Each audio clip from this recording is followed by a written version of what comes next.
The title of today's message is called Because We Win. We're in this series where we're talking about resilient faith. And that's important. I think sometimes our struggle is not necessarily circumstantial struggle. It's not because we're going through something. Maybe it's because our faith isn't rooted in necessarily what it should be. And so as I was looking at this year and I was talking about maybe what we wanted to talk about, I thought, I want a resilient faith this next year. I don't know what God has for us in 2025. I guarantee you there will be exciting things and there will be challenging things. There will be big highs and there will be big lows. You're going to have to walk through some stuff and you're probably going to celebrate some stuff. Hopefully there's an Eagles Super Bowl win in there somewhere, but we don't know. I need a resilient faith for both the good and the bad. Last week we talked about how you can only have a resilient faith if you are built on the right foundation. We've been walking through Daniel, first 6 chapters through this series. And last week we were in Daniel, the beginning of the story in Daniel chapter 1 and Matthew, where Jesus says, what you build your house on is what makes your faith resilient. There are wise builders and there are foolish builders. And you can be a believer and still be a foolish builder. And you got to check it out last week if you want it. I don't have time to re-preach it. Today, we're talking about because we win. That's part of why you can have a resilient faith. It's because we know if you are a person of faith, you believe in Jesus, and you belong to him this morning, we know that eventually, no matter what, we win. Now, it seems weird to me talking about winning this early in a series. Usually we wait till the end. We want to make sure the last whistle has blown. There's no flags on the field. Sorry about all the football references today. I've been watching a lot of it. We want to make sure the game is over before we start celebrating, because there's nothing like celebrating early and then being wrong and the game really wasn't over and the loss is still coming. There's nothing like it. But for us, our confidence is sealed. It's different. We're not talking about a game. We're talking about something different. I grew up in a culture where my family and very competitive, all the way back, very competitive family. Winning was a big deal, and if you weren't careful in my family, you got the idea. Well, you didn't just pick it up. It was said, winning is everything. Have you ever heard that? Winning is everything. I remember my grandfather watching us for a week. My parents were away, and my grandfather and grandmother were up watching us, and we loved my grandfather. We called him Poppy, and he was great with us as kids, and a very creative man, fun to be around, very strict though, and so I have to throw that out there because that'll help this make sense. But so you got some of you play hide the wine when certain people come over. Do you play that? No, we're not allowed to talk about that in church. Right? My grandfather, just making sure you're awake, man, because I wasn't feeling it. My grandfather was so conservative that, like, when we would go to the beach, our parents would be like, yo, don't break out the real playing cards, because somehow a real deck of playing cards to my grandfather he thought it meant something weird and it was evil and you can't play with those. If you pick up a deck of cards, you're going to become a gambler and ruin your life. That was I don't know if that was his mentality, but he was a strict man, but a lot of fun. And I remember he was watching me play a soccer game in high school, and it was a very physical game against a very good opponent, and it was a lot of banging around, and it got rough, and it was close, and we ended up losing at the end of this game. My very competitive but very conservative grandfather came up to me after the game, and I was a goalkeeper. I wasn't feeling great at the time, and it would have been nice to get some encouragement. Instead, he decided this was a moment where he needed to impart some wisdom on me. And so he got real close to me and he said, Josh, if you can't win fair, cheat and win. I gotta hide playing cards from this guy? Serious? A winning mentality when you're talking about a game can get you in a lot of trouble. It is not worth selling your integrity to win a game. And I want to make that really clear up front. Because what we're talking about when it comes to our faith and when it comes to life, winning is everything, but life is not a game. It's not a competition.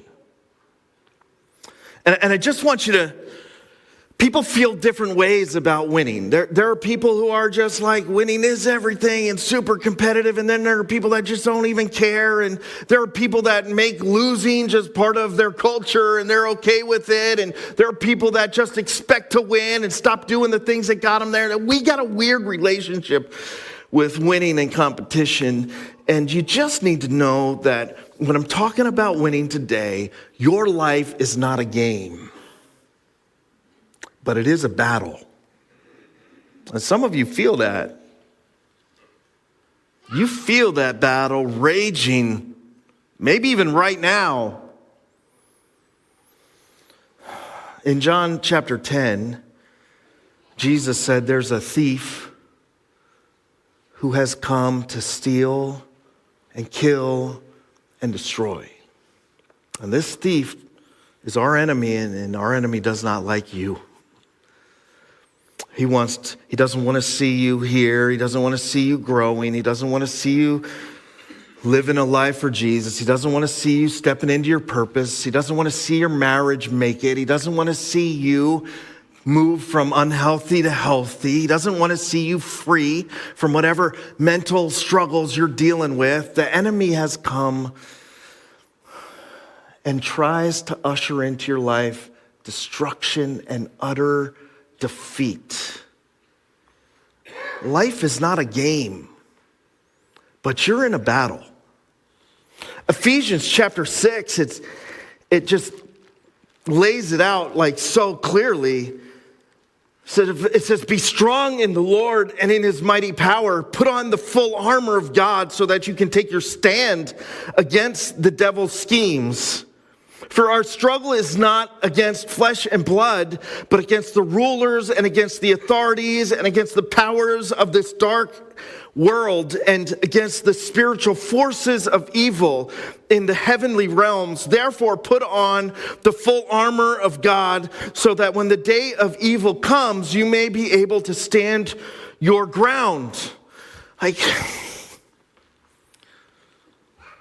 don't want that stuff to be true. But the struggle that you are facing in your life is deeper than just the surface stuff you think it is.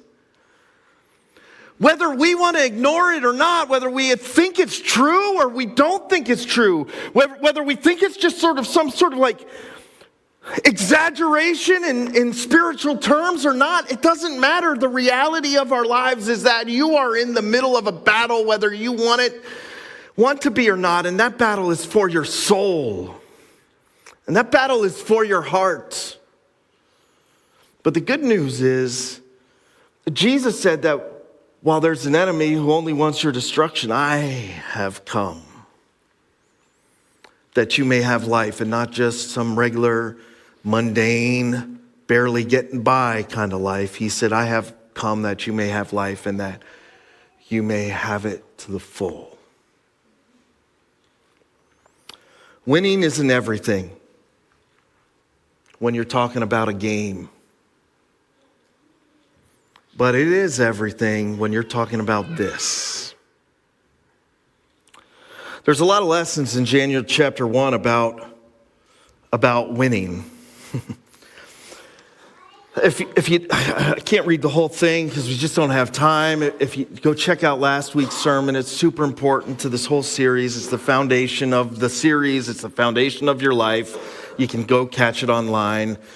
You'll see a guy with a terrible haircut just growing out. Why did you guys not tell me that looked so bad? Love speaks truth. Nobody ever said, dude, go see your barber. None of our staff ever said it. Daniel chapter 1, I got to give you the real quick, short version. I had a lot of coffee. Daniel chapter 1, the short version is like Daniel is in Jerusalem and the Babylonians have taken over. They've taken Jerusalem. Jerusalem has fallen and they've taken captives to serve in the Babylonian kingdom. And they've kind of taken what they thought were the best of the best to get trained, to be fed, to be built up. And then those guys are going to be serving in the king's court. Daniel is one of those guys with a couple of his buddies. Daniel, they had a guy appointed to them who was in charge of their training and their nutrition and their workout regimen and to teach them all the things. It was a master class in manipulation by the Babylonian emperor. It's just a master class and rip them from their home, give them a new identity, name them something different, just throw all of the goodies on them, give them all the stuff. Here's all the steaks, here's all the wine, here's all the party stuff you want. Just trying to manipulate these guys and prepare them for service in the king's court. Daniel goes I'm not going to do it. He resolved in his heart. He knew that God had something better, and he knew that God showed him how to get there. And for Daniel in the Old Testament, in the Hebrew culture, that had a lot to do with what they were supposed to eat and what they weren't supposed to eat. And so Daniel says, I can't eat this stuff. I'm not going to do it. The guy freaks out. He liked Daniel, but he freaks out. He's like, okay, so I would love to let you eat vegetables this whole time, but I'm going to get in big trouble if I show you along with these other guys who are eating steak and you look like some scrawny little wimp and these guys are pretty jacked. The king's going to be pretty mad at me. And Daniel, it says he resolved in verse 8 not to defile himself with the royal food and wine and asked the chief official for permission. And he said, I'm afraid the Lord the king who assigned me to you, why should he see you looking worse than the other young men? The king would have my head because of you. Then Daniel says to the guard who was appointed over them, please test your servants for 10 days. Give us nothing but vegetables to eat and water to drink. Then compare our appearance with that of the young men who eat the royal food and treat your servants in accordance with what you see. So he agreed and tested them for 10 days. At the end of 10 days, they looked healthier and better nourished than any of the young men who ate the royal food. So the guard took away their choice food and the wine, and they were to drink, and gave them vegetables and said, to these 4 young men, God gave knowledge and understanding, all kinds of literature and learning, and Daniel could understand visions and dreams of all kinds. At the end of the time set by the king to bring them into his servants, the chief official presented them to Nebuchadnezzar. The king talked with them, and he found none equal to Daniel, Hananiah, Mishael, and Azariah. So they entered the king's service, and in every matter of wisdom and understanding about which the king questioned them, he found them 10 times better than all the other magicians and enchanters in the whole kingdom. And Daniel remained there until the first year of King Cyrus. Daniel knew it was bigger than veggies and steak. That the fight he was in was not a dietary fight, but a spiritual one. You got to know that. Daniel also knew that winning for him was inevitable. That's the first. I got 6 things that we can take out of these verses I just read. And that's the first one. You can know. You want a resilient faith? You have to know that as a person of faith who has trusted Jesus with your heart, that the win is inevitable for you. He just has all kinds of swagger. He just walking into this situation with just extreme confidence. It says in 1 John chapter 5, for everyone who is born of God overcomes the world. But you're walking around defeated? This is the victory that has overcome the world, even our faith. Who is it that overcomes the world? Only the one who believes that Jesus Christ is the Son of God.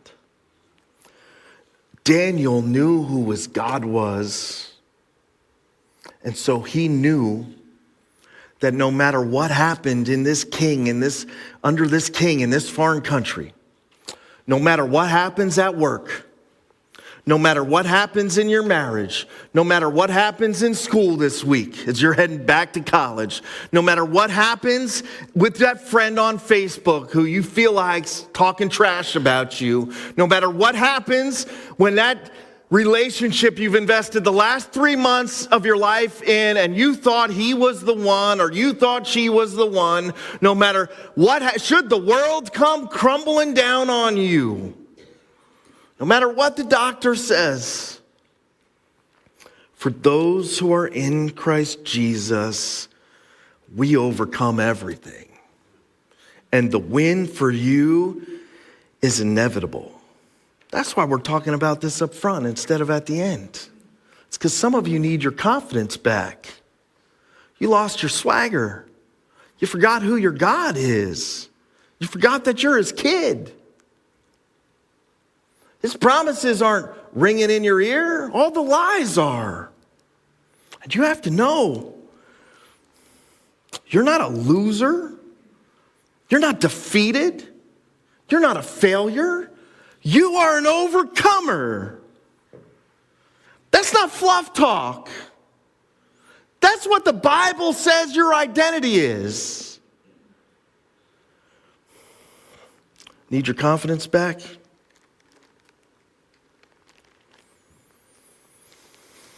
No, the second thing that I think is so powerful in this passage is to understand is that sometimes winning doesn't make sense.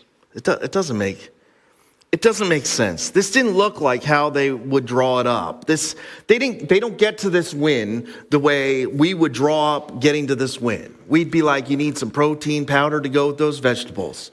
I got a pretty good shake, right? Like, let's throw some 45 plates on the end of this bar, you little weakling, and we're going to put some creatine in that water that you're drinking because that's how you get to win like this.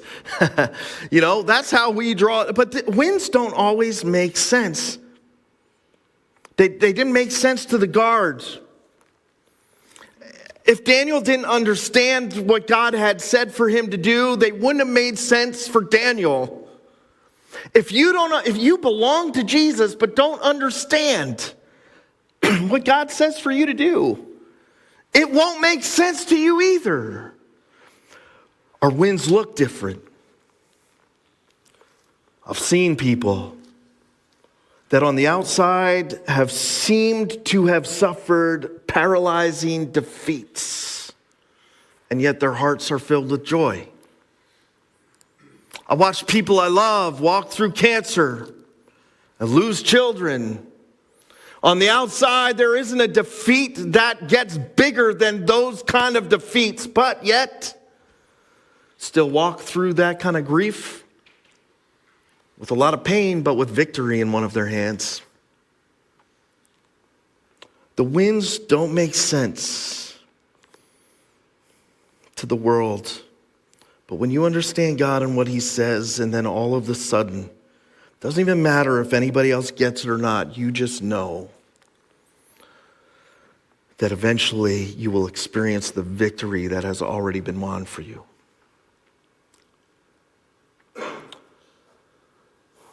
It's not about making yourself great. That's not how you get to this victory. It's not how you experience it. It's about making God greater. Here's the third thing. You got to give it time. Sometimes I have people they come into my office and they've been to church for 4 Sundays and they're like, bought a new Bible and they're all excited about it. And that's great. That's a great place to start. But they'll come in and they'll be confused because things may have gotten worse over the last 4 weeks. Have you ever experienced that, right? Like you're inspired and you're like, God, I'm going to do your thing. I'm going to follow you. You even prayed it during the last 2 worship songs before you scooted out. Most days you scoot out during those. This day you stayed. And you had a moment with God, and then you go home and things get worse, right? And it's confusing. But we're not in this thing. What kind of game are you playing? This isn't a sprint. This life thing is a marathon. It's a journey with God. And the wins aren't always instant. It took time. Daniel knew his expectation was right. He knew I might not look better than them tomorrow, but I'll look better than them eventually. I might not be stronger than them this week, but give me a couple weeks and you'll see it. Don't give up right before your breakthrough. Don't quit following Jesus just because this week got hard. Stay. Give time to work inside you. And give time for God to work inside your circumstances. Here's the 4th thing. We win, but it also might cost you something.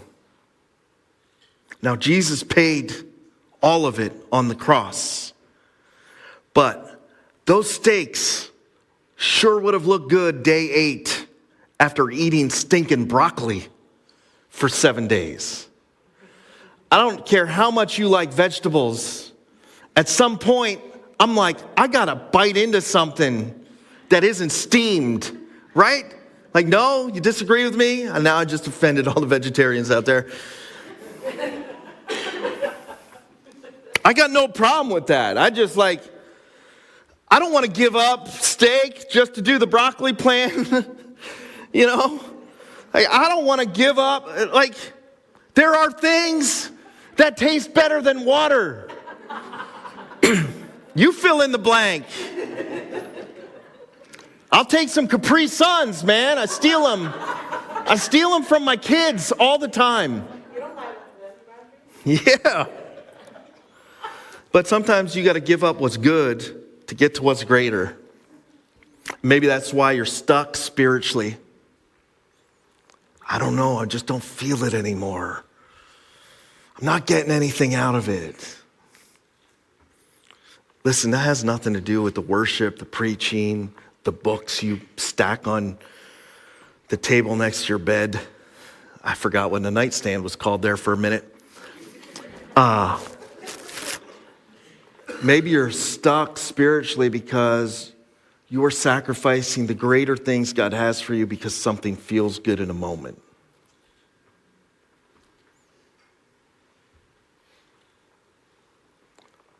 Man, there's just so much more for you. The win has already been won. But you ever meet somebody that won and doesn't know it? You ever in an argument with somebody and you 5 minutes ago said, "You're right, sweetie." You're right. You win. You're right. But they keep going. And you're like, do they not know they won? There's a whole lot of Christians who walk around, they have won, but they don't know they won. They haven't experienced that they've won. And sometimes to experience what God has for you, the win, you got to give up what's good in the short term for what's greater in the long term. Daniel made some sacrifices. That's how much he believed. It'll cost you something. But ultimately, here's 5, and we're going to jump to 6 real fast. God supplies everything you need. God has supplied you with gifts. He supplied you with your talents. He will supply you with opportunities as you're following him. God is the one who supplies the winds. He's the source of everything. James says that every good and perfect spiritual gift comes from the Father in heaven. We think we've earned it. We've worked hard. I'm really smart. Look what I've built. But the entire time, it's been God giving me the opportunity. He gave me the brain. He gave me the giftedness. It's always been him. It's always been him. And now I know even when I fail on my end, it always was him. It always will be him. He'll usher in the victory I need to see in my life. 1 John 4:4. So you are from God and have overcome them because, not because of you, because the one, do you know this verse? Some of you need to circle this verse, 1 John 4:4. Because the one who is in you is greater than the one who is in the world. John 16:33. In me, Jesus says, you will have peace. In this world you will have trouble, but take heart, I have overcome the world. Here's the last thing you got to know. There is no win equal to this win I'm talking about. This isn't just win by a little. This wasn't just an overtime win. Romans 8 says we are more than conquerors, more than conquerors. You don't just win, you win big with Jesus. It's just not a little bit, it's a lot. The win is complete. And when it comes to what matters most, you will be undefeated. Because you are more than a conqueror through him who has loved you. So what do we do, right? Like, here's 3 things to do. Declare the truth of your victory. That's how you defeat the lies that are being spit at you. You have to declare truth. You got to remind the enemy that you already won. When you're ready to give up, you got to remind yourself that you are an overcomer, not because of how good you are, how much energy you have, but because of what he has done in you and will do through you. When you're sitting in that doctor's office getting that bad news, you got to remind yourself that it may take some time, but ultimately you're going to see victory. And if not on this earth, then when in the next one, right? Like, you have to remind yourself, declare the truth of the win to dispel and defeat the lies. Walk confidently in your faith. You don't got to eke through life. No matter what you face, no matter what they say, you can stand confidently before God and before the world. Carry some swagger into your circumstances. You're going to be all right. It may not be okay, but you are going to be all right. And the last thing is, how about a little pre-praise? We often celebrate at the end. You can start celebrating at the beginning. In fact, let's do it right now as I pray and the worship team comes up. God, we thank you that the victory is already yours. You've won it at the cross, through the empty tomb. And that grave stands open, sealing our victory. There's nothing in this life and nothing in death can steal it from us. Our victory is in you and through you, and you have given us all that we need, supplied us with everything so that we don't just have to wait till heaven to experience our victory. We can experience it right now in how you're working in our circumstances, no matter what we're going through. We are more than overcomers. We are more than conquerors through you and your love for us. I'm fired up, and maybe I should sound calmer with my tone, but I'm not trying to scare anybody. We just need to see that our faith is resilient because we already won. We already won. Would you just fill some people during these last 2 songs with confidence in who you are and what you're going to do in their circumstances? We thank you and we love you. In Jesus' name, amen.